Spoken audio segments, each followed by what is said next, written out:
Bible में लिखा है, आपने पढ़ा भी है कि परमेश्वर हमें आदेश देता है कि हम दूसरों को आशीष दे और श्राप ना दे। आपने पढ़ा है, यीशु मसीह के पहाड़ी उपदेश में है, लूका रचित समाचार का 6वें अध्याय का 27 और 28 में है, रोमियो की पत्री का 12वां अध्याय का 14 में है। रोमियो की पत्री में लिखा है कि श्राप देने वालों को या अपने सताने वालों को आशीष दो, और फिर लिखा है कि आशीष देना, श्राप मत देना। आप खोल के पढ़ सकते हैं चाहे तो, लूका 6 का 27 और 28। जो हमें श्राप देते हैं उन्हें हम आशीष दें। और मैं जानता हूं हम सब इस आज्ञा का पालन करना चाहते हैं, है ना? ओके। अब क्या आपको पता है कि आशीष कैसे देना है? अगर हमें पता ही नहीं है तो हम कैसे आशीष देंगे दूसरों को? क्या हमें मालूम है? क्या बाइबल में लिखा है? या बाइबल में ऐसा उदाहरण है जिससे हम सीख सके कि हाँ, इस तरह से आशीष दी जाती है? हम अक्सर क्या करते हैं, हम प्रार्थना में सबको आशीष देते हैं। कैसे कैसे देते हैं? कि प्रभु मैं इस व्यक्ति को आशीष देता हूँ। हम अपने प्राइम मिनिस्टर को भी बहुत आशीष देते हैं प्रार्थना में, है ना? कहते हम अपने प्राइम मिनिस्टर को आशीष देते हैं, या फिर कुछ लोग अंग्रेजी शब्द इस्तेमाल करते हैं, हम ब्लेस करते हैं, है ना? और हम समझते हैं कि अब उनको आशीष मिल गई। बाइबल में अब जरा सा अपने मेमोरी को ताज़ा कीजिए। बाइबल में ऐसा कहीं भी आपने पढ़ा है कि पतरस ने या पौलुस ने या किसी भी पत्री लिखने वाले ने ये कहा हो कि मैं तुम्हें आशीष देता हूं? कहीं आपने पढ़ा है?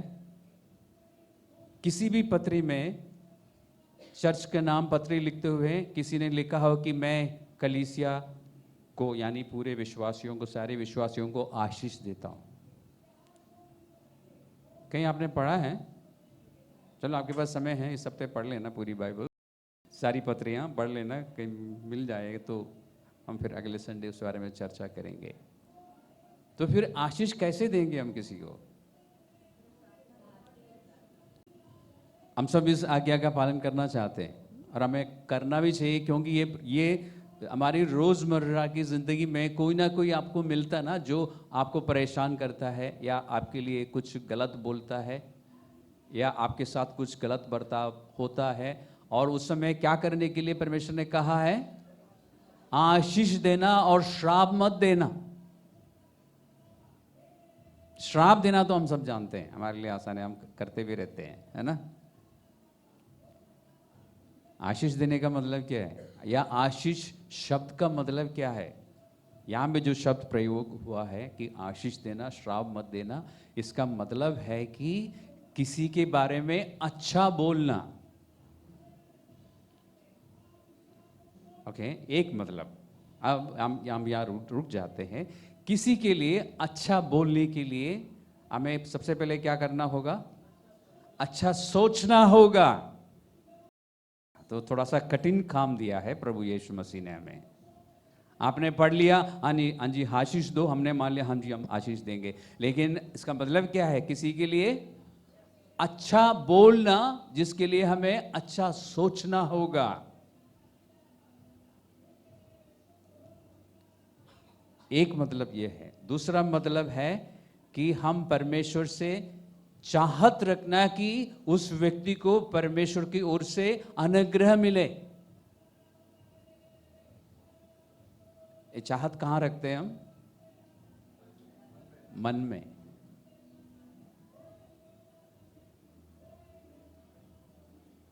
और इन दोनों मतलब से एक और मतलब निकलता है कि किसी के बारे में अच्छा बोलते हुए, किसी के बारे में यानी अच्छा सोचते हुए, किसी के लिए अच्छी तमन्ना रखते हुए, परमेश्वर इस व्यक्ति को तेरी आशीष मिले, तेरा अनुग्रह मिले, हम हमारे व्यवहार में और हमारे बोलचाल में ऐसा ही करें।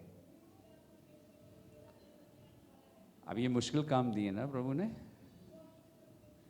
ईमानदारी से कहा जाए तो नहीं, या आसान काम दिया प्रभु ने।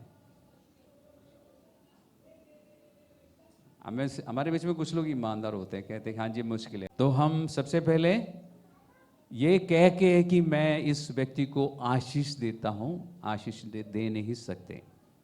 हमारे पास एक भी ऐसा उदाहरण नहीं है जहां तक मुझे मालूम है कि किसी भी परमेश्वर के जन ने किसी और के लिए बोला हो कि मैं तुम्हें आशीष देता हूं।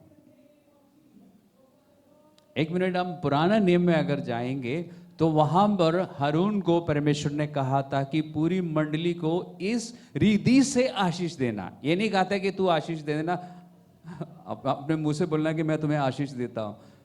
हारून को कहा था कि तू इस प्रकार से आशीष देना कि परमेश्वर तुम्हें आशीष दे, परमेश्वर तुम्हारी रक्षा करे, परमेश्वर तुम्हारे ओर देख के मुस्कुराए। मॉडर्न ट्रांसलेशन मेरा, ठीक है, यानी परमेश्वर अपना चेहरा तेरी ओर करे और तुम्हें शांति दे, इस तरह आशीष। और परमेश्वर ने कहा था कि जब हारून को कहा था कि जब तुम, हारून ही है ना, आयरन, जब तुम ऐसा करोगे तो मैं इन सबको आशीष दूंगा। ऐसा लिखा है क्या? पढ़ा है? गिनती की पुस्तक 6वां अध्याय खोलिए, उसमें ऐसा लिखा है, नंबर्स चैप्टर 6। ये तो मैं आपको एक्स्ट्रा जानकारी दे रहा हूं। तो पुरानी वाचा में भी जब लोग एक दूसरों को आशीष देते थे या परमेश्वर का जन उस समय के अनुसार आशीष देते थे, तो कैसे देते थे? इन वचनों को बोलकर। लिखा है ऐसा, यहोवा तुझे आशीष दे और तेरी रक्षा करें। क्या मतलब है? यहोवा तुझ पर अपना मुंह का प्रकाश चमकाए। इसको साधारण भाषा में क्या बोलेंगे? परमेश्वर आपकी ओर देखे मुस्कुराए और तुझ पर अनुग्रह करे और शांति दे और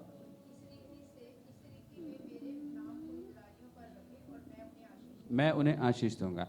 जब हारून ऐसा जब भी करता था, परमेश्वर इस्राएल के लोगों को आशीष देता था। और नया नियम में यीशु मसीह ने कहा, और उसके बाद पौलुस ने और बाकी पत्री लिखने वालों ने भी उस बात को दोहराया कि हम सिर्फ आशीष दे और श्राप ना दे। तो हम क्या करेंगे?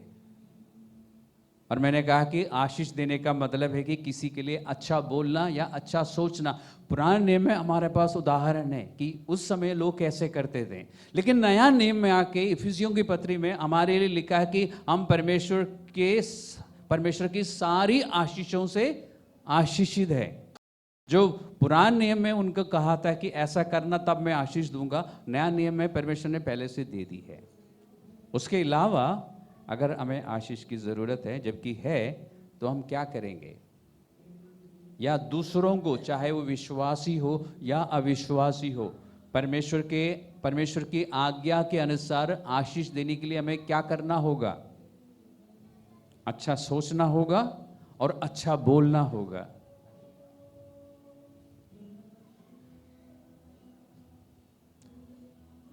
सारी पत्रियों में आप देखेंगे एक खास बात, पत्रियों की शुरुआत में पत्री लिखने वाला क्या लिखता है?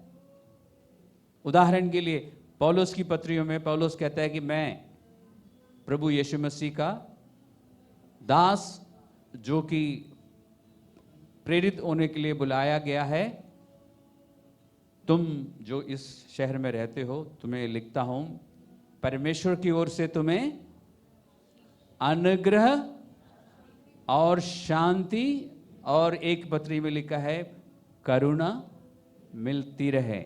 यह है आशीष देने का तरीका। तो जब आप किसी के लिए ये चाहत रखते हैं कि परमेश्वर का अनुग्रह उस पर हो, परमेश्वर की करुणा उस पर हो, परमेश्वर की ओर से शांति उसके जीवन में हो, तब जब आप ऐसा सोचते हैं और बोलते हैं, तब उस व्यक्ति पर आप आशीष बोलते हैं।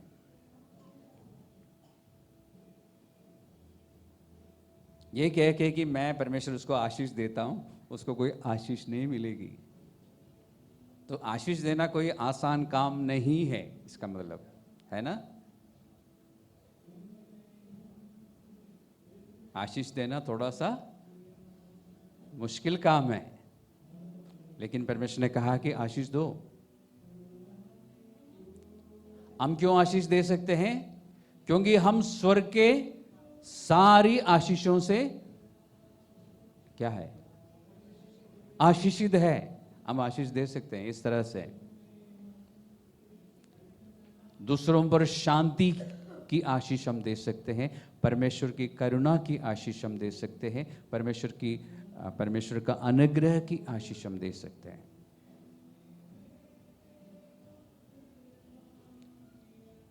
आज से करेंगे ना?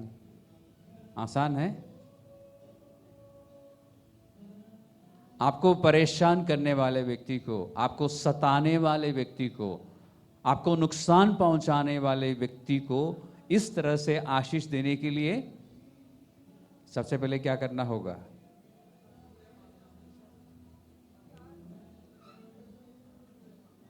परमेश्वर से अनुग्रह मांगना होगा। लेकिन इस तरह से आशीष देने से आपके हृदय में किसी के प्रति कड़वाहट नहीं रहेगी, बदला लेने की भावना नहीं रहेगी। इसका मतलब आशीष देने वाला व्यक्ति दूसरे व्यक्ति के प्रति बदला लेने की भावना नहीं रखता। हम कभी कभी बहुत ज्यादा गुस्से में आके बोलते हैं ना, देख लेना इस पर परमेश्वर का न्याय होगा। हम कभी कभी बोलते हैं ना, बहुत ज्यादा गुस्सा जब आता है किसी के प्रति, है ना। कई बार हम बोलते नहीं है क्योंकि हम स्मार्ट हैं, हम सिर्फ सोचते हैं, जिसको कहते हैं साइलेंट प्रेयर, है ना। साइलेंट प्रेयर्स हम सब करते हैं, मन में ही चाहत रखते हैं कि परमेश्वर इसको जरूर एक बार सबक सिखाना। ऐसी चाहत कई बार रखते हैं ना, रखते हैं। क्यों? हम इंसान हैं, हमारी कमजोरियों में एक है ये। लेकिन जब आप आशीष देते हैं, आप क्या बोलेंगे? परमेश्वर इसने मुझे बहुत नुकसान पहुंचाया, गुस्सा बहुत आ रहा है, लेकिन परमेश्वर इसको शांति देना, इस पर तेरा अनुग्रह हो, इस पर तेरी करुणा हो। हाँ, करुणा हो, क्योंकि ये पुराने नियम की बात नहीं, ये पुराने नियम से भी पहले है। पुराना नियम कब शुरू हुआ था? दूसरा क्वेश्चन, कोई बताइए। पुरानी वाचा या पुराना नियम कब शुरू हुआ था? या बाइबल के कौन सा अध्याय में शुरू हुआ था? एक्सोडस 20वां अध्याय में। तो उससे पहले जो भी बातें हम पढ़ रहे हैं वो पुरानी वाचा की नहीं है। कभी आपने सोचा है? तो यानी उत्पत्ति में जो कुछ भी हम पढ़ते हैं वो पुरानी वाचा की बातें नहीं है। उसको हम क्या कहेंगे मुझे नहीं पता, तो जो भी हम कहें, उस समय में परमेश्वर ने अब्राहम से कहा था कि जो तुम्हें आशीष देगा वो आशीष पाएगा, और जो तुम्हें श्राप देगा वो श्राप पाएगा। और वो श्राप शब्द का मतलब है जो हमारा निरादर करेगा, जो हमें कोसेगा। okay? उसको श्राप देने की जरूरत नहीं है। जो हमारे साथ गलत सलूक करता है उस पर परमेश्वर की श्राप आ सकता है। इसलिए हमें प्रार्थना करनी चाहिए कि परमेश्वर उस पर तेरी करुणा हो, क्योंकि हमारे साथ गलत सलूक करने वालों में हमारे अपने परिवार के लोग भी हैं। क्यों? क्योंकि हम मसीही बन गए हैं, क्योंकि हम यीशु मसीह के पीछे चलने लगे, हमारे घर के अपने लोग भी हमसे नाराज होते हैं और बहुत कुछ हमारे साथ गलत सलूक करते हैं ना, हमारे रिश्तेदार। और हम चाहते हैं कि वो बच जाए, है ना। हम चाहते हैं कि वो उद्धार पाए। तो इसलिए हमें क्या करना चाहिए? हर बार जब हमें हमें कोई सताता है, हमारे लिए कुछ गलत बोलता है, कुछ निरादर करते हैं कोई, तो हमें क्या कहना चाहिए कि परमेश्वर तेरी करुणा इस व्यक्ति पर हो। ऐसा चाहत रखते हुए, ऐसी प्रार्थना करते हुए हम दूसरों को आशीष देते हैं। तो ये कहना काफ़ी नहीं है कि परमेश्वर मैं ब्लस करता हूँ, मैं आशीष देता हूँ। नहीं, नहीं आशीष होगी। आशीष पहले हमारे विचारों में होनी चाहिए और फिर हमारे मुंह से उसके अनुसार बातें निकलेगी। कोरिन्थियों की पत्री का पहले कोरिन्थियों का 13वां अध्याय में परमेश्वर के प्रेम के विषय में चर्चा है ना। उसमें प्रेम की पहचान है। अगर आप प्रेम करते हैं तो आपके द्वारा ये सारे काम होंगे। तो उसमें लिखा है ना, शायद 7वें पद में है, लिखा है ना कि प्रेम जो है हर बात के लिए विश्वास रखता है और आशा रखता है। तो जब आप किसी को आशीष देते हैं तो आप उस व्यक्ति के लिए विश्वास रखेंगे, आशा रखेंगे, उसके साथ भला हो। जब आप किसी भी व्यक्ति के लिए, चाहे वो विश्वासी हो या अविश्वासी हो, ये चाहत रखते हैं कि उस व्यक्ति के साथ भला हो, तो आप आशीष दे रहे हैं। जब आप ये विश्वास रखते हैं कि उसके साथ सब कुछ अच्छा ही होगा, जब आप ये उम्मीद रखते हैं कि उसके साथ सब अच्छा ही होगा, तो आप उसको प्यार कर रहे हैं और उसको आशीष दे रहे हैं। बाइबल में है, ऐसा है क्या? या मैं सिर्फ बोल रहा हूँ और आप सिर हिलाते जा रहे हैं कि हाँ जी हाँ जी? देख लीजिए, बाइबल में है ऐसा। और जैसे अभी किसी ने कहा ना, जब आपके मन में इस तरह की चाहत हो किसी के लिए भी, जब आपके मन में ऐसी तमन्ना हो, तो आप जरूर प्रार्थना करेंगे। आप प्रार्थना में मांगेंगे, परमेश्वर इस व्यक्ति पर तेरी आशीष हो, इस व्यक्ति पर तेरी शांति हो, तेरी करुणा हो, तेरा अनुग्रह हो। आप पुराने नियम में क्या पढ़ा था? आशीष देते हुए क्या बोलना था कि परमेश्वर तुम्हें आशीष दे, परमेश्वर तुम पर अनुग्रह करे, परमेश्वर तुम्हें शांति दे। नया नियम में यही सारी बातें आप देखते हैं ना। पौलुस कहता है कि परमेश्वर की ओर से तुम्हें अनुग्रह और शांति मिले। तिमोथी को लिखते हुए पौलुस कहता है कि परमेश्वर का अनुग्रह और करुणा तुम्हें मिले। जिसकी हमें जरूरत है, जिसकी सभी लोगों को जरूरत है। तो आज से हम क्या करेंगे? कैसे आशीष देंगे? कैसे देंगे? कि God I bless this person. हम ऐसे ही करते ना, हम ऐसे नहीं करेंगे। थोड़ा सा समय लगेगा ना। फिर 2-3 सेकंड्स में, 2-3 या 8-10 सेकंड्स में नहीं होगा। हमें पहले कुछ अच्छा सोचना होगा, फिर मांगना होगा, और ऐसा हम आशीष देंगे। करके देखिए। क्या आपको मालूम है, पवित्र शास्त्र बताता है, नया नियम बताता है कि हम आशीष के वारिस होने के लिए बुलाए गए हैं। आपको ये बात मालूम है? 1-2-3 जनों को मालूम है, ओके। बाकी लोगों को अभी पता चलेगा। पतरस की पत्री, पहली पत्री का 3 अध्याय का 9वां पद को देखिए, क्या लिखा है। पहला पतरस, 1 पीटर चैप्टर 3 वर्स 9। हर पत्री में इसके बारे में चर्चा है, और यहाँ पे विशेष रूप से लिखा है कि बुराई के बदले बुराई ना करो। यानी अगर हमारे साथ कोई बुरा बर्ताव करते हैं तो हम उसके बदले बुरा बर्ताव ना करें, और गाली के बदले गाली ना दो। फिर हम क्या करेंगे? आशीष ही देंगे, क्योंकि हम आशीष के वारिस होने के लिए बुलाए गए। अब यहां पे नहीं लिखा कि आशीष कैसे देना है, बल्कि बाइबल में, नया नियम में कहीं भी नहीं लिखा है कि आशीष कैसे देना है। लेकिन आशीष देते हुए कई उदाहरण है हमारे पास, उसमें से हम सीख सकते हैं। मैंने बाइबल में छानबीन करने की कोशिश की है, ये देखने के लिए कि कहीं लिखा है कि भाई इस प्रकार से तुम आशीष दोगे। पुराने नियम में है, नया नियम में नहीं है। तो पुराने नियम में जो परमेश्वर ने कहा था, और नया नियम में जो लोग प्रैक्टिस कर रहे थे, उन दोनों को एक साथ जब आप देखेंगे आपको समझ आता है कि आशीष देने के लिए दूसरों के लिए कुछ अच्छी बातें बोलनी होगी, उसके लिए तमन्ना रखनी होगी और प्रार्थना करनी होगी। लेकिन यहाँ पर पतरस की इस पत्री में पतरस ने समझाया है। 10वें पद को पढ़िए। हम सब अच्छे दिन देखना चाहते हैं ना, साधारण भाषा में जिंदगी का मजा हम लेना चाहते हैं, मसीही रीति से हम चाहते हैं, गलत रीति से नहीं। We all want to enjoy life, है ना। और परमेश्वर एक जगह पे लिखा है कि परमेश्वर चाहता है कि हम जीवन का आनंद लें।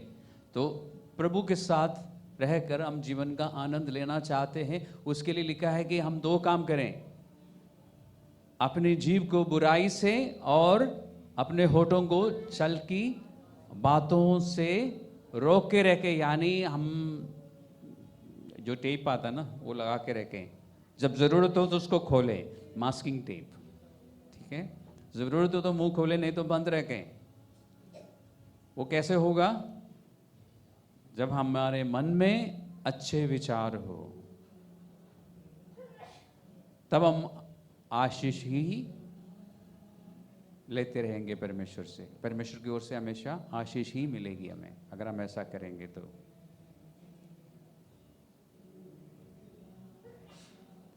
पतरस यानी यहां पर हमें ये दिख रहा है ना कि हमें अब सबसे ज्यादा अपने मन की रक्षा करने की या मन पर ध्यान देने की जरूरत है, मन की जांच करने की जरूरत है कि मन में किस तरह के विचार रहते हैं दूसरों के लिए। अपने लिए तो हम अच्छे विचार ही रखते हैं ना,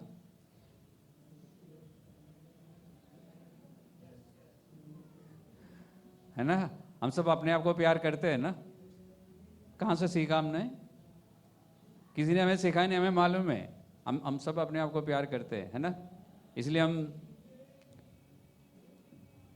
आईने के सामने समय बिताते हैं, है ना। हम सब अपने आप को बहुत प्यार करते हैं, अपने आप को बहुत मेंटेन रखते हैं, अच्छा खाना खाते हैं, एक्सरसाइज करते हैं और अच्छे कपड़े पहनते हैं और अपनी पसंद की चीज़ें हमें लेके आते हैं। क्यों? तो इसलिए परमेश्वर ने नहीं कहा कि अपने आप को प्यार करो। अब कुछ चर्चेस सिखाते हैं कि परमेश्वर ने ऐसा नहीं कहा। परमेश्वर ने कहा कि परमेश्वर से प्यार करो और दूसरों से प्यार करो, क्योंकि सबको मालूम है कि खुद से प्यार कैसे करना है, बताने की जरूरत नहीं है। तो यहां पर हम क्या देखते हैं?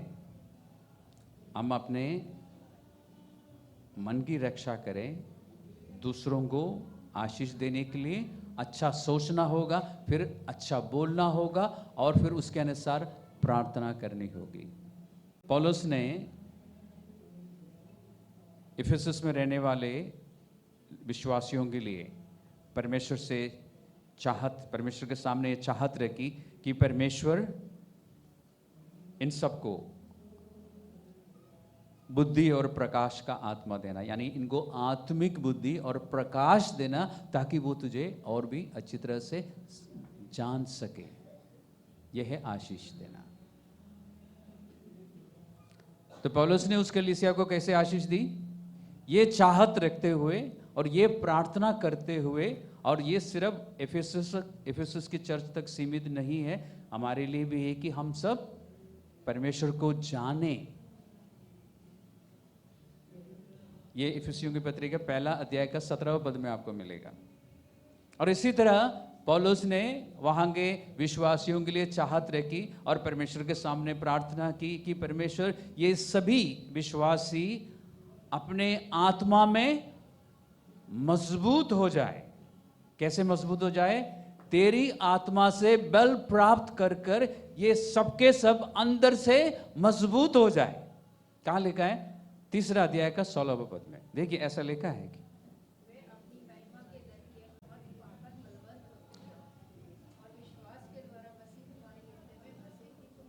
ओके, तो पौलुस की क्या इच्छा रही है विश्वासियों के लिए? कि विश्वासी लोग अंदर से मजबूत हो जाए। हम में से कितने लोग आज कह सकते हैं कि मैं बहुत स्ट्रांग हूं अंदर से, आत्मा में मैं बहुत मजबूत हूं? कितने लोग कह सकते हैं? आपको मुझे बताने की जरूरत नहीं। कितने आप मजबूत हैं? बाहर से तो आप मजबूत होंगे, अच्छा खाना खाकर और व्यायाम करके आप स्ट्रांग हैं, लेकिन अंदर से आत्मा में कितने मजबूत है आप, ये पता कब पता चलता है? जब परेशानी आती है जीवन में, जब कुछ मुसीबत आती है, जब आप संकट में पड़ जाते हैं, या जब आप बीमार हो जाते हैं, या अपना घर में कुछ ऐसा हादसा हो जाता है, या अपना कोई अजीज यहाँ से आपके जीवन से चले जाते हैं, तब आपको पता लगता है कि आप अंदर से कितना मजबूत है, आपका विश्वास कितना है प्रभु में, आपको उस समय पता लगता है। जब सब कुछ अच्छा, जब हम चर्च की एनिवर्सरी मना रहे होते तब नहीं पता लगता, या कोई और एनिवर्सरी मना रहे हो, बर्थडे मना रहे हो, या कोई भी जश्न मना रहे हो, उस समय नहीं पता लगता। इसलिए हमारी प्रार्थना क्या होनी चाहिए एक दूसरे के लिए? जब बहुत ज्यादा गुस्सा आता है ना किसी पर, कभी कभी आता है ना, विश्वासी पर, अपने चर्च के लोगों पर गुस्सा आता है ना, कभी कभी, हमेशा नहीं, कभी कभी आता है, तब क्या करना चाहिए? परमेश्वर से प्रार्थना करनी चाहिए कि परमेश्वर इस पर तेरी आशीष हो, ये व्यक्ति तुझसे शांति पाए और ये अंदर से मजबूत हो जाए और बदल भी जाए, ताकि मुझे ज्यादा परेशान ना करे। नहीं, लास्ट सेंटेंस आप डिलीट कर देना, वो परमेश्वर को मालूम है हमारे मन में क्या चल रहा है। क्योंकि हमें सताने वालों के जीवन में परमेश्वर की शांति यदि है, अगर परमेश्वर का अनुग्रह है, और विशेष करके अगर वो विश्वासी है, तो अंदर से अगर वो मजबूत हो जाता है, तो इसका मतलब वो बदल जाएगा, तो आपको परेशान करना छोड़ देगा।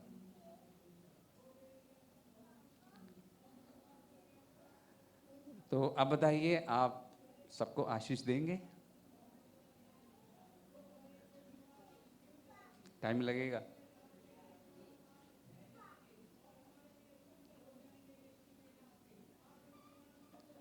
और आज ये भी पता चला होगा ना कि आज तक हम आशीष नहीं दे रहे थे किसी को, या बहुत कम बार हमने आशीष दी है, ज्यादातर हमने श्राप ही दिया है, क्योंकि हमने दूसरे विश्वासियों की और अविश्वासियों की ज्यादातर बुराई की है, उन पर दोष लगाया है। अगर आप गलत व्यक्ति के सामने खड़े होकर उसको समझाते हैं ना, तो वो दोष लगाना नहीं हुआ, लेकिन आप किसी और को जाके बता रहे हैं तो वो दोष लगाना हुआ, चुगली करना हुआ, और उससे आशीष नहीं मिलती। तो आशीष कैसे देंगे? अच्छा सोचकर, अच्छा बोलकर और प्रार्थना करके। तो यीशु मसीह ने कहा ना कि अगर कोई मेरे पीछे चलना चाहता है तो वो उसको क्या करना होगा? अपना इनकार करना होगा। हम में से कितने लोग खुद का इनकार करते हैं? हम ज्यादातर खुद को सबसे आगे रखते हैं ना। मैं इसी चर्च के लोगों से पूछ रहा हूं, हम हमेशा अपने इंटरेस्ट ज्यादा देखते हैं, इसलिए हमें बुरा लगता है जब हमसे कोई कुछ कहता है, जब हमें कोई समझाता है वचन से, हमें बुरा लगता है ना, बहुत बुरा लगता है किसी किसी को। क्यों लगता है? सिर्फ बुरा लगता ही नहीं, हम बुरा मानते हैं। जबकि परमेश्वर कहता है कि जब तुम एक दूसरे से मिलते हो, तुम्हारे मन में, क्योंकि वचन बहुतायत से रहता है, कहां लिखा है? कोलोसियों 3:16 में। इसलिए तुम जब एक दूसरे से मिलते हो तो एक दूसरे को सिखाओ और चिताओ। ओके, चिताने का मतलब क्या है? वार्निंग देना, किसी को समझाना है भाई गलत है, ये परमेश्वर कहता है। लेकिन हम क्योंकि अपना इनकार नहीं करते, हमें बुरा लगता है। कलीसिया मजबूत कैसे होगी? कलीसिया को मजबूत होने के लिए किसको पहले मजबूत होना होगा? मुझको, हर विश्वासी को मजबूत होना होगा, तब हम कह सकते हैं कि ये कलीसिया मजबूत है। हमारे गाने और बजाने से नहीं पता लगता, हमारे प्रचार से भी नहीं पता लगता कि ये कलीसिया कितनी मजबूत है। मजबूत होने के लिए हम में से हर एक को मजबूत होना होगा। उसके लिए हमें वचन के अनुसार चलना होगा, एक दूसरे को समझाना होगा, सिखाना होगा और बुरा मानना छोड़ देना होगा। और ये मैंने किस संदर्भ में कहा? आशीष। हमें हमेशा आशीष देनी चाहिए इस तरह से। तो आज से हम कोशिश करेंगे, प्रैक्टिस करेंगे। शुरुआत में थोड़ी सी दिक्कत होगी, उसके बाद आप करना शुरू करेंगे। सभी को आशीष ही देना, सभी की भलाई के लिए प्रार्थना करो। और 1 महीने के बाद अपने खुद के जीवन को देखो, कैसे जीवन बदल गया होता है।